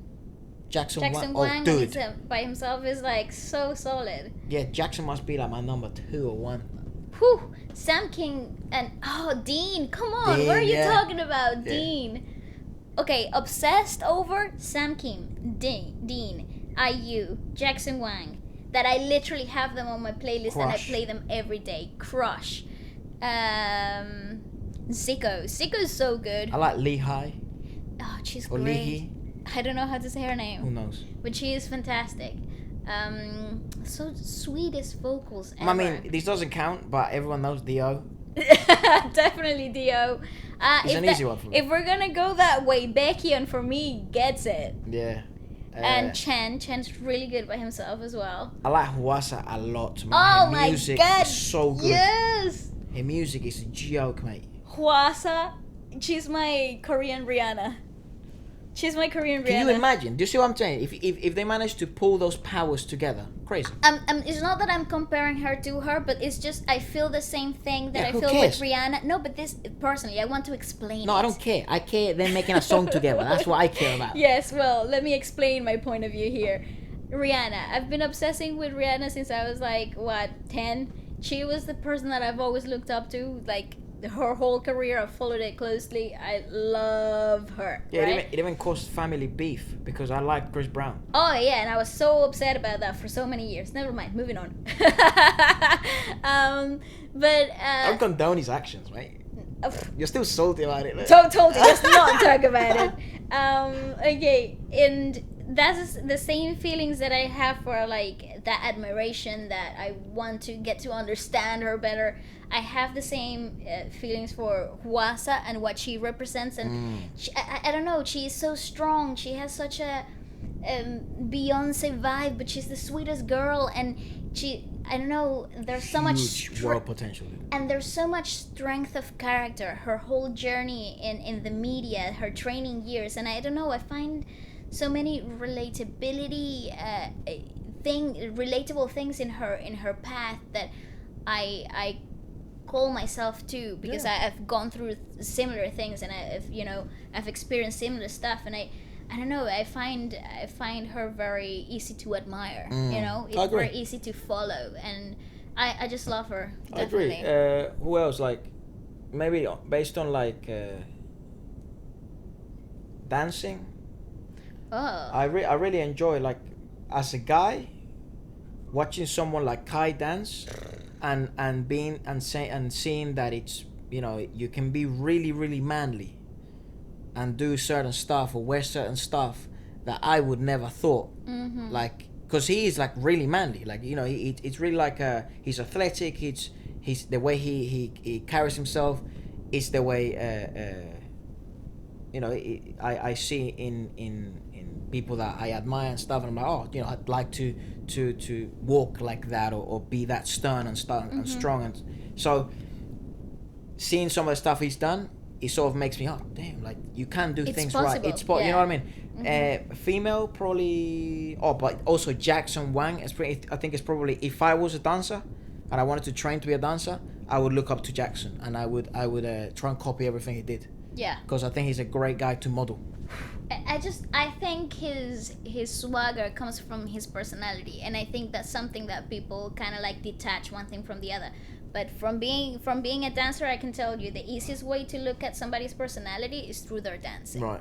It translates to who they are and what they want to represent, and I think his swagger and his coolness and that X Factor vibe that he has comes from who he is and what he stands for. Yeah, I think for any dancer, I mean, even if you're looking for someone, to copy because of the stage presence, the way they carry themselves, I think Jackson Wang is a great example of that. He's a great guy to model. I agree. Modeling in terms of copy. Mm-hmm. Who else? I mean, female. I really like the way Lisa dances. I think Lisa's like a great example of you don't know how far, man, stage presence can take you in the industry. She is the pinnacle of... Not to knock any of her technique or any of that stuff, but her crazy biggest asset, her biggest asset is her stage presence, that what she creates on stage.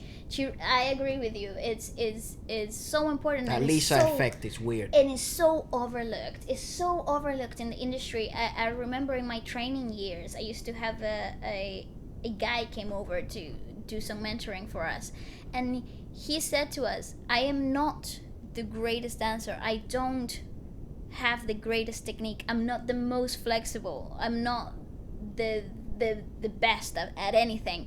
But I've got great stage presence, and I have never gone a year without a contract. Right.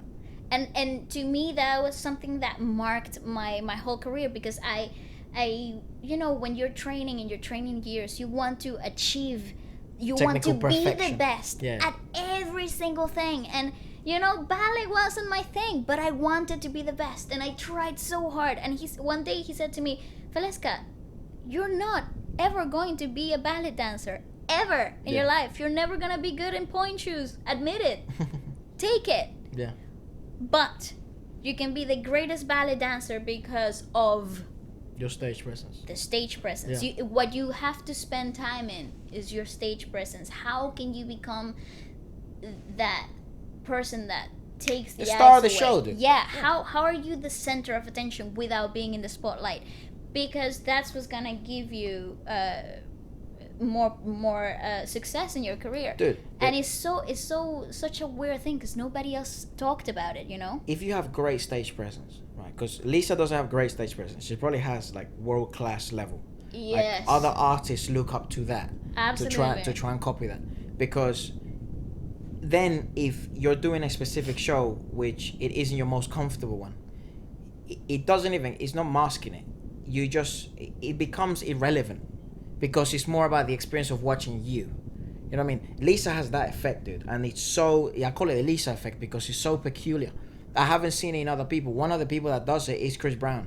Chris Brown does have that effect of whatever the hell he does. He could be just walking and you'd be totally enticed You to want to look look. at it. Yeah, you want to look, you know?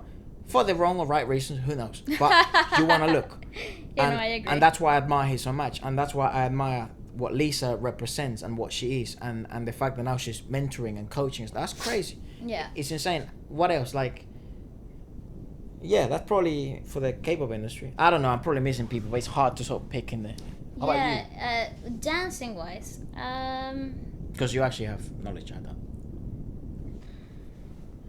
I feel some of the BTS guys are a joke. I think all of them are very strong. I mean, Jimin in BTS really takes. He really has. It takes your plate, doesn't it? Yeah, he really does have that spark, that stage presence in him. I just don't know. He looks like he enjoys every second of being in the stage, you know, and that can't be faked.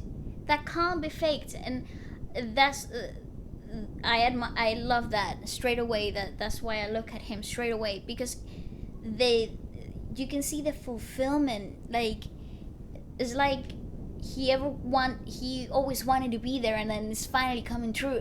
I don't know, there's a certain magic element in the way that he dances that I really enjoy, that you can't see as much on music videos. You perceive it the most in live performances.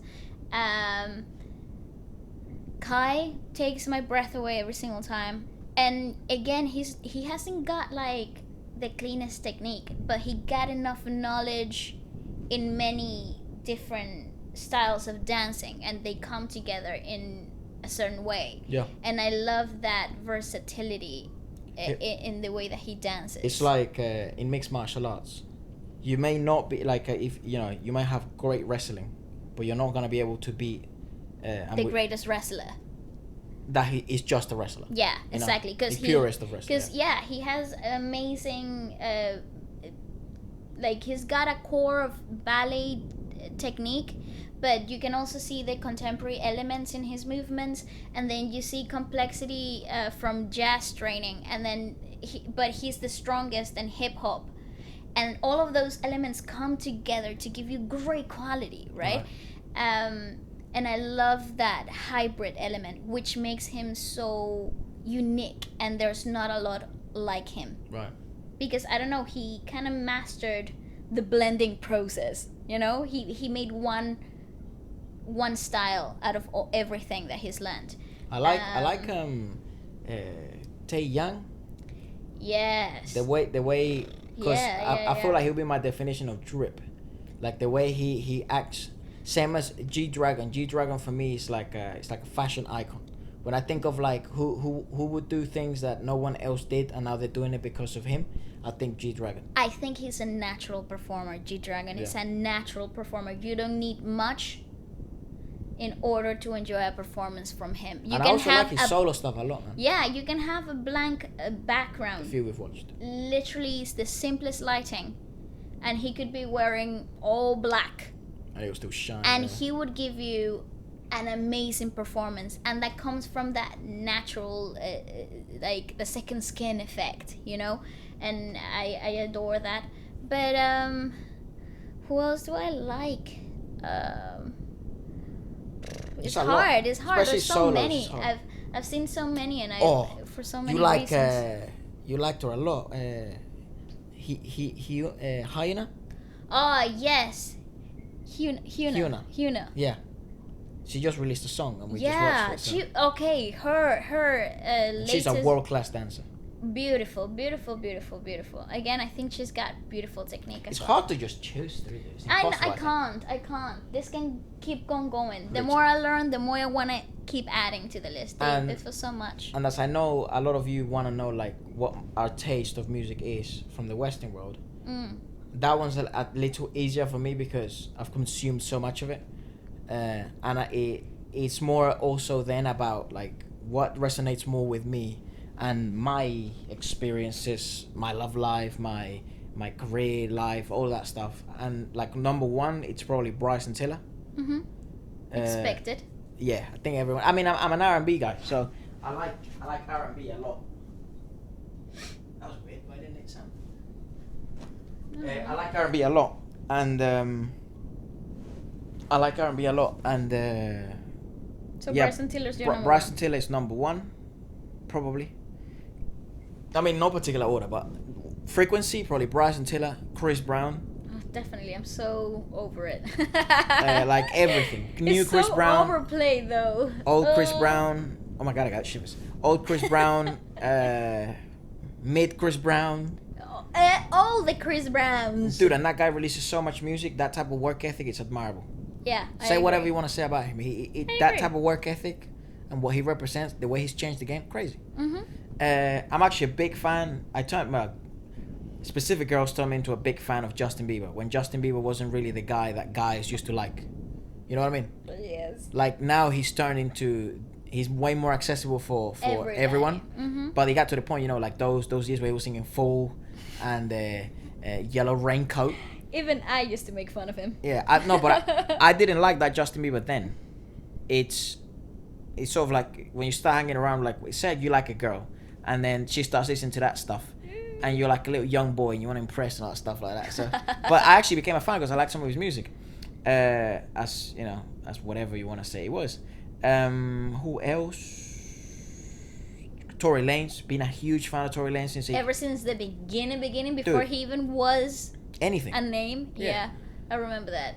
Tory I like Tory Lane. I like Tory Lanez, and I love his personality is GI, man. and not only his personality, but his build in the career. I love his story. I think he's the guy that you want to admire. Like And look- Drake Drake, is such a cool guy. I mean, come on. I mean, it's hard, man. Eminem, Renev, like from Calle 13. yes. Um, Vico C, so many people Tego from Calderón, the Latino industry. Don Omar, Wisin y Yandel, Daddy Yankee. So many people I look up to, dude, and so many people I enjoy listening to. Even like, I have a huge list from like rappers, Royce the 5'9". I like YBN Corday. Yes. I always say his name wrong. Is it YBN? YBN. I don't know. I always think it was his name in Spanish. I don't know why. I like Joyner Lucas a lot. Yes, Joyner Lucas is so underrated. And- He's so good. And he was one of these rappers that I thought, man, when is he gonna get the recognition he needs? Literally. He deserves. And His hearing him latest- talk about his- it, and his latest song where he embodies Smith. Will Smith. Oh, it's the coolest thing. yeah. I love There's so many. I don't know, but probably the three I listen to the most are those three: Bryson, Tory, Chris. Oh, but actually anything R&B. RIHANNA. If you don't know who RIHANNA is, search him up. Yes. Oh my God, he is the guy. He's the Sam Kim. Of the West. I mean, Sam Kim is not from Korea, mate. So No, but he is I'm saying Western. like he's in the same level as he's in the same playlist as Sam Kim. Oh for yeah, me. same vibe. Yeah, same Yeah, vibe. same vibe. Who else that maybe people may not know? Giveon, best R&B of New artist. best R&B EP of the year for me. He's great. That voice is unique. I'm wearing May only. Yeah. What else, dude? There's just so many. I like Rihanna. I like yeah. Rihanna a lot. Her last album was the sickest thing ever. I think that was her best album, and it was such a shame she stopped making music after I that. know. It annoyed me. Ugh. I like Party Next I Door. think she was done. I think she was done with the whole BS of the industry. Yeah, Yeah, I fair think enough. she was done. What are yours? Me. Okay, I've got a wide catalog. I'm a music geek. Okay, so I can't really tell you, oh, this is my top 3 because I have top 3 for different genres. So if we're gonna Dude, go, I think I have top 10s for every genre. Like. yeah, I mean, very different genres, and I have very different reasons for liking them. But But your reach we is go- very wide, dude. yeah, if we go, for example, South American, I love stuff like from the Gran Combo, Gloria Estefan. I love Laura Pausini. Mark Anthony, dude, I Mark love him. Anthony has literally marked my life. I've got so many. La India, I mean, Dude, Pablo Loran, I adore the guy. Alejandro Sanz, I adore yes, oh my God, David Bisbal. the guy. Rosalia, one of my favorite artists right now. Alex Ubago. So I've got a lot of stuff from Laura Pausini. Oh my God, she's Italian but she sings in Spanish. But she's the best. She's the vocal qualities in that girl. Woo, take you to a whole new planet. Yeah. So that's like in like my growing up years in South America. Dimash, dog. Dimash, hello. Dude, no, but he takes the crown. He takes the crown overall. Yeah, he is undeniably. He just sits on top of everything else. He's got his own thing. He's undeniably right now the greatest vocalist. Probably in the last, I don't know how many years, but it's definitely the youngest, greatest of all time. Yes, right now. I agree. For sure. He's got the crown. Actually, I don't know if of all time because I don't have enough knowledge back yet. There could be so many like that are overlooked, you know. That's also true. But for me, he, like out of everyone right now in the world, he's the best singer. Okay, and then in English, I have a huge thing from like old rock, like from the 80s, from the 90s, and I sing stuff from those years quite often, quite frequently. So Queen, dude. Queen, I mean Bon Jovi, Guns N' Roses, and the list goes on. Metallica and all the crazy people. But then I also used to enjoy a lot the R&B, like the rhythm and blues era. So like Etta James and Bill Waters, and like there's so I've got such a weird mix. And then after that, I mean from the 90s, I loved the and early 2000s the alternative rock era, like Jeff Buckley and like Audioslave and. Dude, they were murdering back then. Oh, they were so good. Nirvana, Coldplay. Then moving forward. Coldplay is one of those few that's still killing it. Yeah, but Coldplay was very like overlooked because they were like the first to be purist, like in alternative, and people were expecting kind of rockish stuff.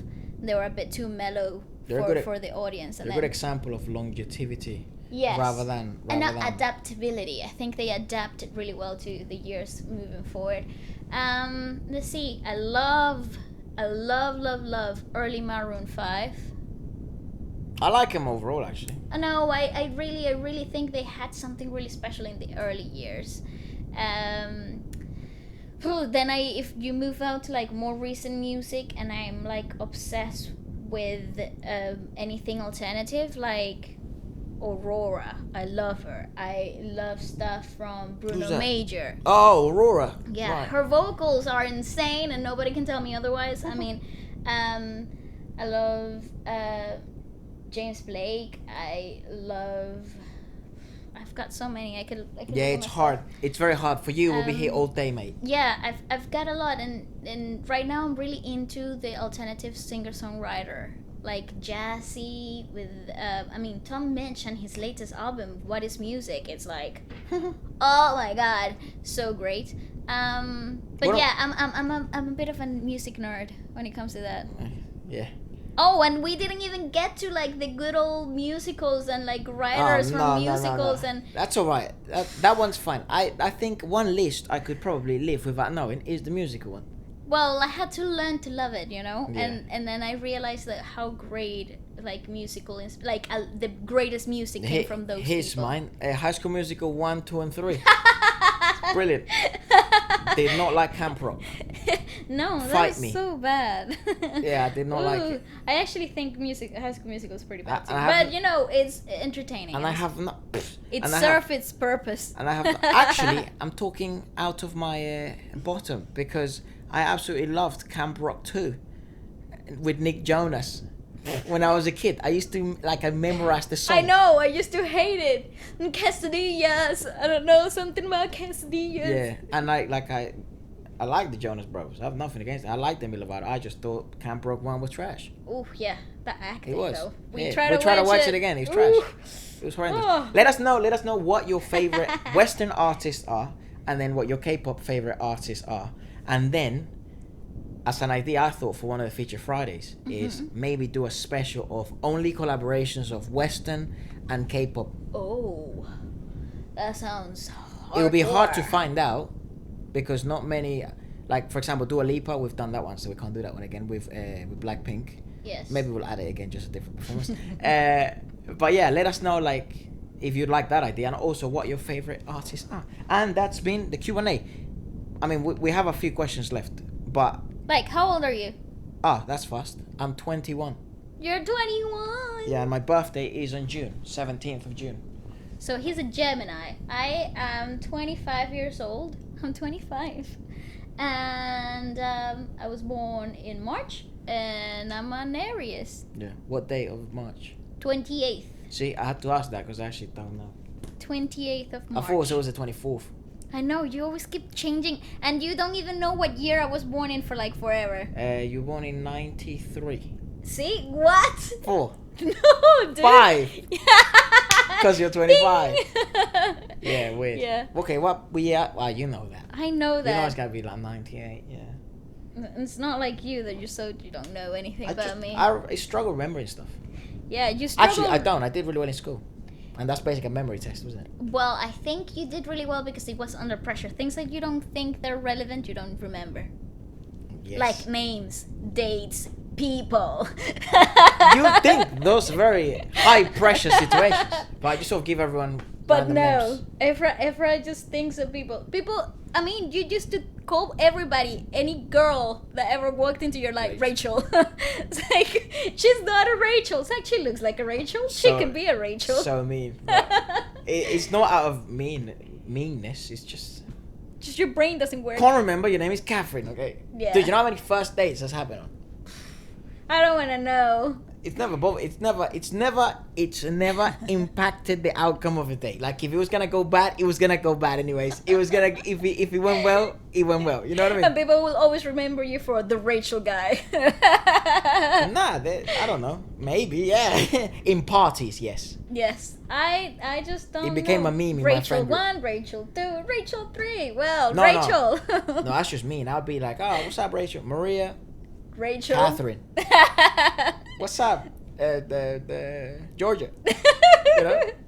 That's so funny. All right, let us know that, and if you'd like us to like answer questions every Sunday. Oh, we're more than happy to do that. It's fun, and it's like it sparks fun memories and It's the moments. easiest thing to talk about as well. Yeah. I think. Well, let us So know. self-indulgent, so easy to talk about yourself. Yeah, it's a bit weird. Isn't it so funny? We are working right now on trying to get some guests. I have a few. Ooh, exciting. Yeah. One of them could be a possible professionally trained dancer that worked in the K-pop industry. And he said never made it. But sort of, he participated in some stuff. Ooh, Efra, stop spoiling. I have another who might be a producer of beats.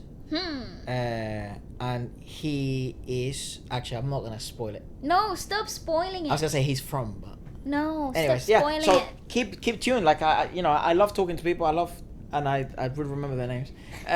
But it's sort of like I just want to share those conversations with everyone. Yeah, I think it's very important to keep getting to know each other, and I think you guys are doing such an amazing job of supporting us and helping us through all of this process. I never thought I would learn so much out of you. Like it's the craziest thing. It's the most bizarre, but yet fulfilling experience I've had so far. And when I say I'm grateful and I'm thankful for what your response and how we interact, I mean it from the bottom of my heart, and it's the greatest thing ever. And I'm really grateful, even though I can't speak.